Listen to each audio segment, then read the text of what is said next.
Hello mga kabatang Quiapo, January 13 episode summary. Sa presinto sinabi ni Cho na kay Punggay na gagawin natin dinan atin mabibigyan ng hustisya ang pagkamatay ni Onyok.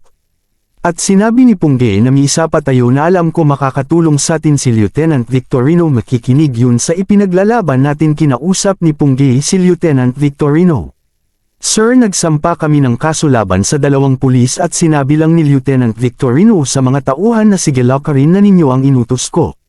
At sinabi paano yan sir ang kaso na ginagawa natin at sinabi ni Victorino na imbis na yan ang asikasuhin ninyo ang paghuli kay Tanggol.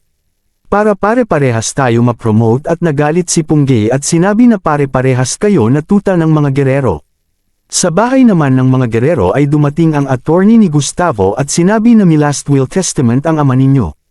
At sinabi ni Roberto na teka hindi na-discuss sa amin ni Papa yan. Sinabi ng attorney na nagbigay siya ng holographic will and its handwritten sign and dated ang shoot honored by the law.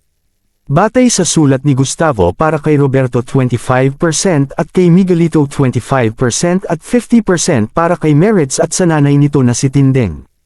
At ito ay batay sa law at sinabi ni Miguelito sa attorney na get out of my house next time you will do your job correctly.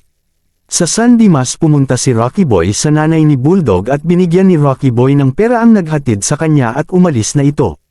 Sinabi ni Rocky Boy sa nanay ni Bulldog na asan po pid mag-Cree dito at naglakad ito papunta sa Cree at akmang sisikilan ni Rocky Boy ang nanay ni Bulldog nang dumating ang iba pang kapitbahay. At sinabi ni Rocky Boy na siya nga pala pinadala ito nila Tanggol at ng mga anak ninyo at nagpasalamat ang mga magulang ng iba pang kasamahan ni Tanggol. Kamusta na sila at sinagot ni Rocky Boy na okay naman sila at san po ba ang bahay ni Aling Mirna na nanay ni Enteng at tinuro ng isa na dumiretso ko lang at pumunta si Rocky Boy doon.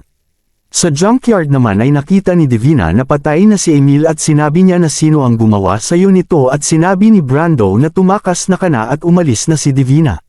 Dala ang mga pera at pinagbabaril ni Brando ang mga tauhan ng gerero at dinampot ni Divina ang mga pera at binaril ni Brando si Jason sa ulo, tinamaan at patay ito. Binaril naman ni Divina ang driver ng van at sumakay ito at nagharapan si Ramon at Brando at binaril ni Brando si Ramon at nakailag ito at nagpalitan sila ng putok ng baril. At papalapit si Brando ay nasipa siya ni Ramon at nagmano-mano na lang sila santukan at nakakuha ng bakal si Brando at hinampas si Ramon at natamba ito at nakakita naman si Ramon ng bakal. At nang papalo si Brando ay naunahan siya ni Ramon at nasaksak siya ng bakal na matulis at patay si Brando, bagsak ito.